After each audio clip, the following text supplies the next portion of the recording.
It's raining on this holiday Monday.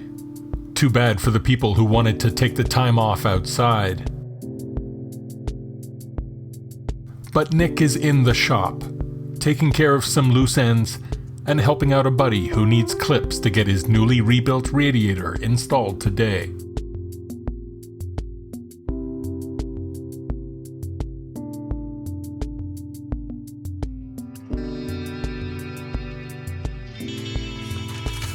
You're not going to be able to put your shower on. Yeah, I know. I want to get it going. That's why I'm going to find you those few things.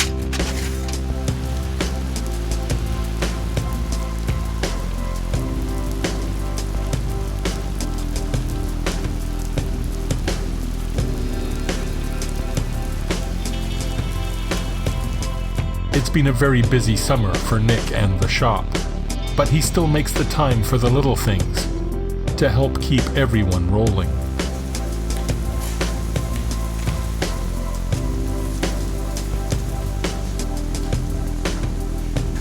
I'm the only guy who comes here on days off. I I'm know the only these guy. guys here. I'm trying to get a hold of them, but Yeah. My job is never finished.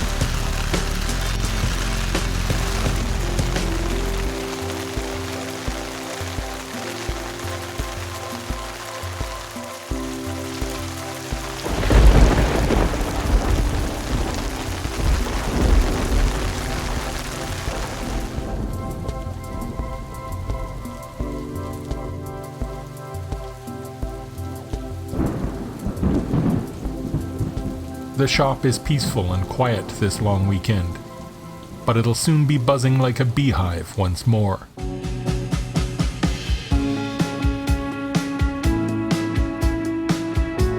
Nick has lots of work to get done, and today he's getting a hand from Manny, who's come in to work on the installation of the new dyno. A technician is supposed to be coming from Superflow to install the 902 upgrade, but Nick and Manny have decided to get a jump on the process. man, it's Christmas, dude. I know. What I want to do is we want to mount as much as we can. Okay. When Superflow comes They just here, work on the they're basics. just going to do the basics of calculating, Calibrating. programming, whatever, also teach you. diagnostics. I just want to set all the hardware and then take it from there. Sounds good. That is awesome. It's probably not the same thing. Now this is a big unit to put behind the stand. So where does it go? From what I saw in the pictures, it goes right behind here. You're kidding me, right? That's a big unit, man, to put behind here. The new gear is very different from the old dyno. The guys are going to have to modify the old frame to accommodate the new sensor box and other equipment. Like, the old one was good. This one's like awesome. Look, That's it. I have to take all this out. Look, all those plugs get emptied out. Wow. See, that's what I think has to happen. That's why I need to read through this, Okay. and then I'll let you know what it is that we strip out. Okay, I'll do you start doing the paperwork, I'll start doing all the removal and fixtures.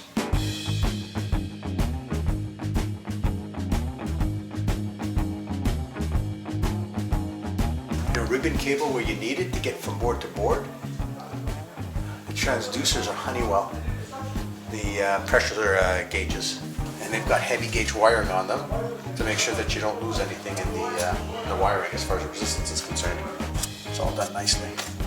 We won't show it to everyone though.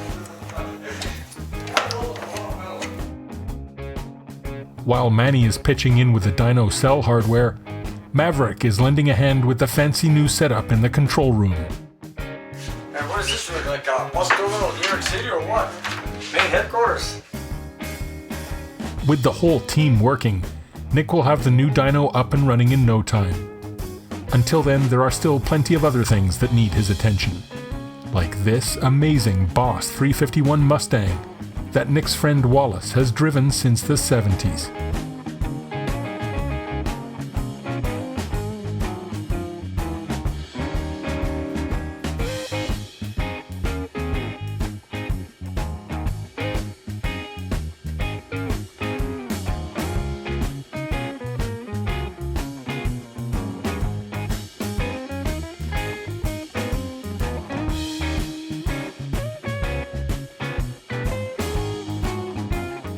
It's gonna be nice. It's gonna be more modern.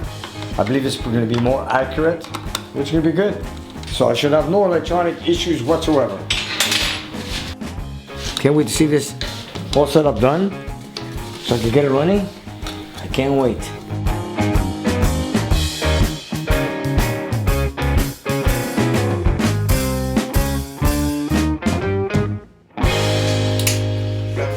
Yes. Is that right? Ah, that's from Millie.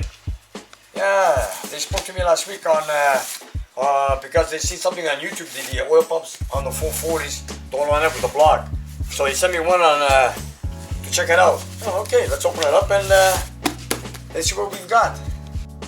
A few episodes back, Nick showed us how some aftermarket oil pumps don't line up nicely with the block when he's doing a rebuild. And he showed us his tip for reshaping the openings on the pump. It seems that the good people at Melling Tool in Jackson, Michigan were watching, and they've sent Nick a new pump to try out. And here it is. Let's open it up. There it is, Melling. That's a big block more for oil pump, all right? Here it is. Okay, this is the part I was talking about. So now to see if it lines up with the block, we have to dismantle it, and then we're gonna match it on the block, see if it lines up. And they sent me exactly what I asked for, high pressure. Usually I don't work with high volume pumps because the high pressure pumps do the job for all the applications I do. So let's open it up and then put it over, take it over to the block and see if it lines up. Here we go. That's the part number. HP stands for high pressure. And you can see that's a standard body. It's not the high volume body, which is a 1/4 inch wider. All I asked for is a high pressure. And let's see how it lines up with the block. Here we go.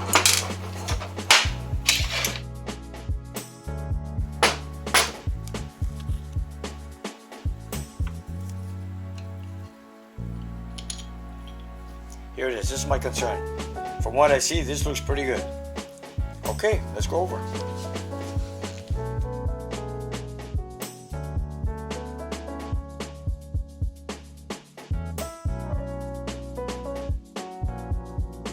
All right, here we go.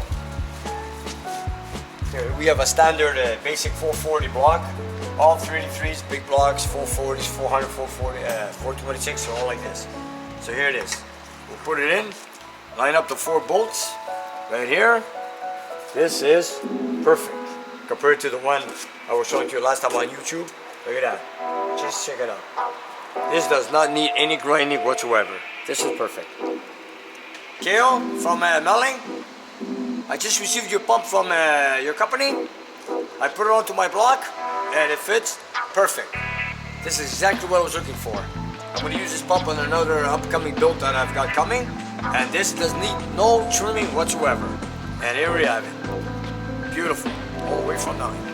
And if you wanted to know, because we had an issue, of course, Melling knew we had an issue with the oil pots. If you look at it real good, this is the way it's casted. There is no trimming here whatsoever. Like sometimes you wonder, you know what they might say, oh, trim it before you send it to Nick at Nick's garage. But from what I see here, it's genuine, it's casted like that, it's the way it should be, and it's perfect.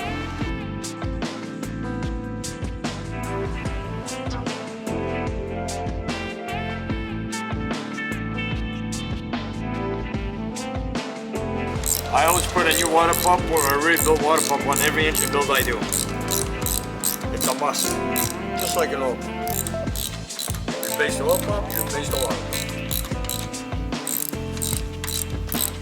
And then we paint it as one piece like they did at the factory.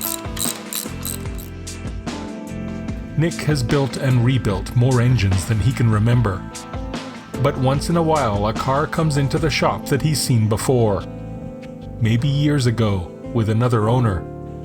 But the cars have a way of finding their way back to Nick's garage.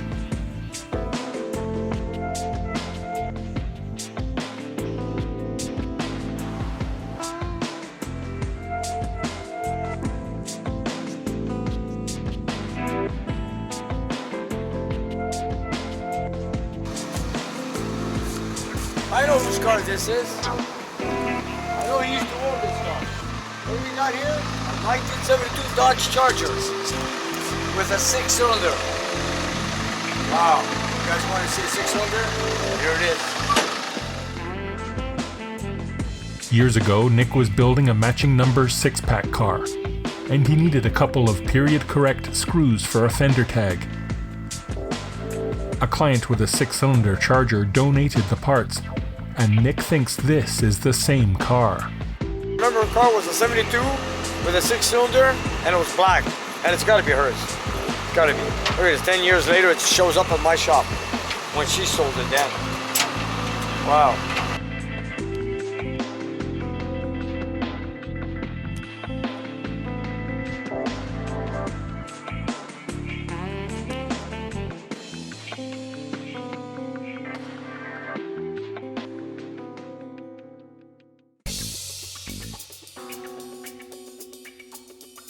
This car sure brings back some memories. God, this used to be a customer of mine 10 years ago. And now a new owner has it, and guess what? It comes back to my shop again. Wow. Let's check out the engine. It must be a 6-cylinder in here.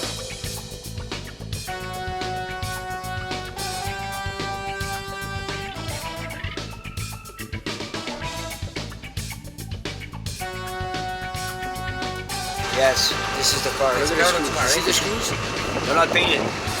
I replaced them 10 years ago. This is the car.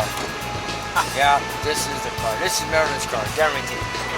I had them replaced because I needed the original screws for my matching number car. And I couldn't find a pair of screws for the fender tag, so I took them off from this car.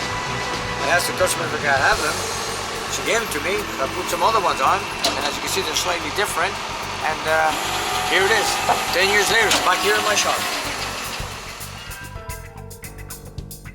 Good things just keep on coming to Nick's Garage.